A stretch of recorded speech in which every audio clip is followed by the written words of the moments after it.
दोस्तों, अब तक हमने देखा कि काला कद्दू और गोरा कद्दू की स्कूटी जंगल में खराब हो गई। वो मदद के लिए किसी इंसान को ढूंढ रहे थे। तभी ग्रैनी और ग्रैंडपा उन्हें देख लेते हैं। ग्रैनी ग्रैंडपा उनका पीछा करते हैं और आखिर में ग्रैंडपा दोनों को मारकर बेहोश कर देते हैं। ग्रैनी और ग्रैंडपा काला कद्दू और गोरा कद्दू को घसीटते हुए अपने पुराने घर के अंदर ले आए। सीढ़ियां नीचे उतरती जा रही थी। नीचे अंधेरा था और हवा ठंडी थी। वो दोनों उन्हें लेकर सीधे तहखाने में पहुंचे। तहखाना बड़ा था, दीवारें गंदी और हर तरफ टूटी हुई चीजें पड़ी थी। ग्रैनी और ग्रैंडपा ने काला कद्दू और गोरा कद्दू को अलग अलग खंभों से मोटे रस्सों से बांध दिया। दोनों अभी भी बेहोश थे, न हिल रहे थे न बोल रहे थे। ग्रैंडपा ने धीमे हंसते हुए ग्रैनी की तरफ देखा।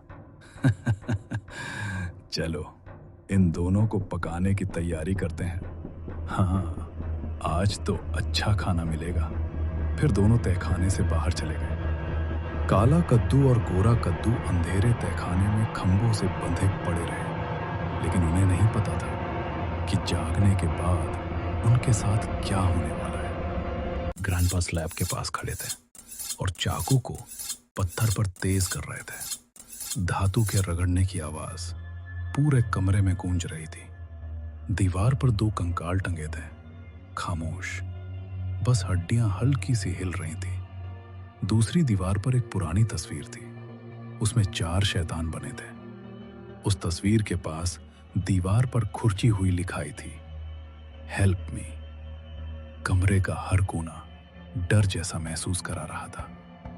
मेरा चाकू तैयार है, उन्होंने मुस्कुराते हुए ग्रैनी की तरफ देखा।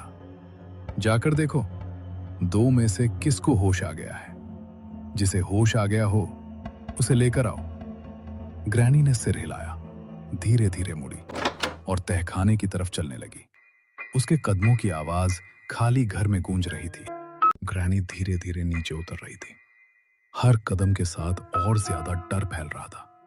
काला कद्दू और गोरा कद्दू दोनों खंभों से बंधे पड़े थे, बेहोश, बिल्कुल खामोश। ग्रैनी रुककर उन्हें घूरने लगी। उसकी आंखों में गुस्सा चमक उठा। उसने हाथ में पकड़ी लकड़ी उठाई। पहले उसने गोरे कद्दू को जोर से मारा, फिर दूसरा बार, लेकिन गोरा कद्दू फिर भी नहीं जागा। ग्रैनी और भड़क गई। उसकी सांसें तेज हो गई। अब उसने काले कद्दू पर वार किया, फिर दूसरा बार, तीसरा बार। काला कद्दू अचानक हिलने लगा। उसकी आंखें धीरे धीरे खुल गईं। ग्रैनी के चेहरे पर मुस्कान फैल गई। अच्छा, कोई तो जागा। ग्रैनी ने रस्सी खोली। काला कद्दू कमजोर था, खड़ा भी नहीं हो पा रहा था। ग्रैनी झुकी, उसे अपने कंधे पर उठा लिया और सीढ़ियों की तरफ चल पड़ी। गोरा कद्दू अब भी बेहोश पड़ा था और काला कद्दू को तो ये तक नहीं पता था कि उसके साथ अब क्या होने वाला है। तहखाने में खामोशी पसरी थी। गोरा कद्दू धीरे धीरे हिला। उसकी आंखें आधी खुली, फिर पूरी खुल गई। मैं कहां हूं? ये कौन सी जगह है? कुछ पल के लिए वो चुप रहा, फिर अचानक सब याद आने लगा। दौड़, जंगल, वो हमला, ग्रैंडपा का वार। उसका चेहरा डर से सख्त हो गया। वो बाईं तरफ देखने लगा। खंबे के पास नजर गई। काला कद्दू गायब था। काला कद्दू, वो कहां गया? उसने रस्सी खींची। काफी कोशिश के बाद रस्सी खुल ही गई। वो लड़खड़ाता हुआ खड़ा हुआ, जेब टटोली, फोन निकाला। उसने जल्दी से कॉल लगाया।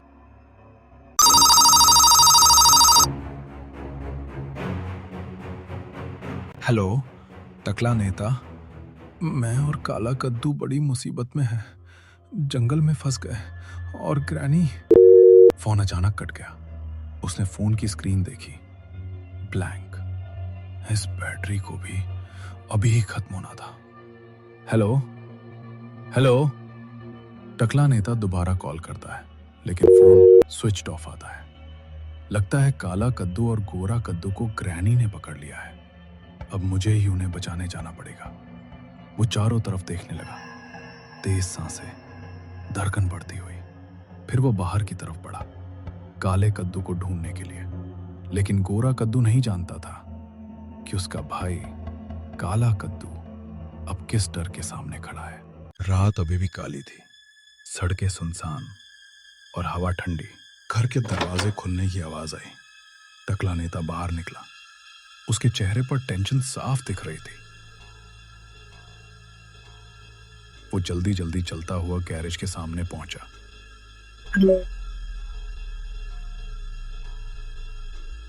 वो सीधे अपनी कार में बैठ गया, चाबी खोली, इंजन पर चला। रुको, काला कद्दू, गोरा कद्दू, मैं आ रहा हूं। कार तेजी से सड़क पर निकल गई। हेडलाइट्स अंधेरे को चीरती हुई आगे बढ़ी। रसोई में हल्की लाल रोशनी जल रही थी। पुरानी लकड़ी की मेज और बीच में काला कद्दू टेबल पर लेटा था। वो डरते डरते चारों तरफ देखने लगा। दीवारें, छायाएं, अंधेरा, सब कुछ उसे और डरावना लग रहा था। ग्रैनी धीरे धीरे उसके पास आई। डर मत बेटा, अब आराम कर, बस थोड़ी देर और। काला कद्दू की आंखें और फैल गईं। आज तो बड़ा मोटा माल हाथ लगा है।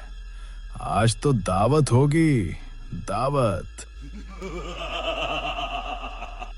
काला कद्दू समझ चुका था, कुछ बहुत बुरा होने वाला है। सड़क सुनसान थी, पेड़ों की परछाइयां सड़क पर गिर रही थी और टकला नेता की कार उसी रास्ते पर दौड़ रही थी जहां स्कूटर खराब हुई थी।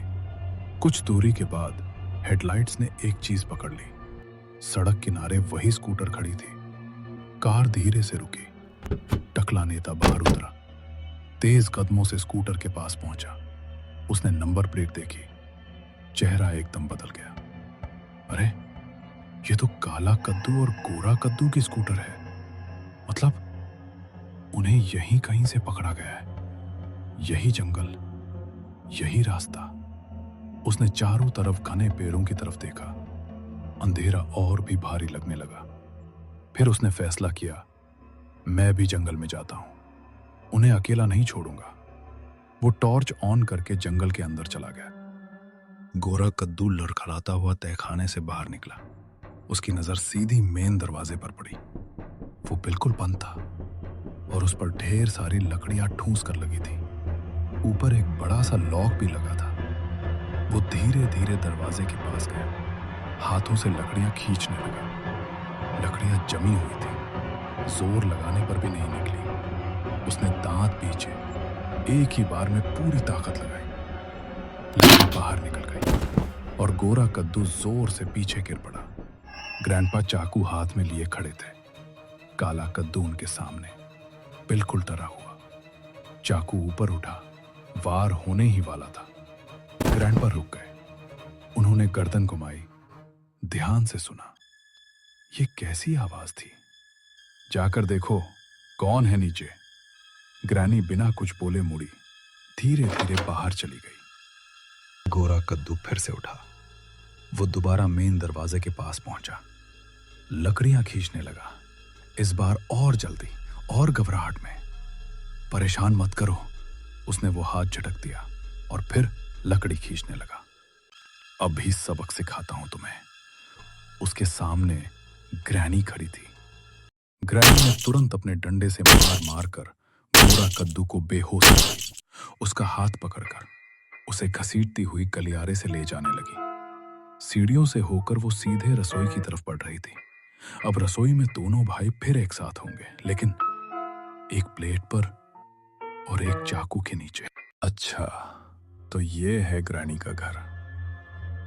जरा मैं भी तो देखूं, ये ग्रैनी किस खेत की मूली है। उसने जोर लगाया, किवाड़ जरा सा भी नहीं खिसका। अरे, ये तो खुल ही नहीं रहा। उसने एक कदम पीछे लिया और दरवाजे पर जोर से लात मारी, लेकिन दरवाजा वहीं का वहीं रहा। लगता है लॉक लगा दिया है। सीधा अंदर घुसना तो मुमकिन नहीं। वो थोड़ा सोचा, फिर इधर उधर देखने लगा। अब ऊपर से ही जाना पड़ेगा। सीढ़ी या कोई रस्सी ढूंढनी होगी। वो हवेली के साइड की तरफ बढ़ गया। दूसरा मुर्गा भी पकने को तैयार है।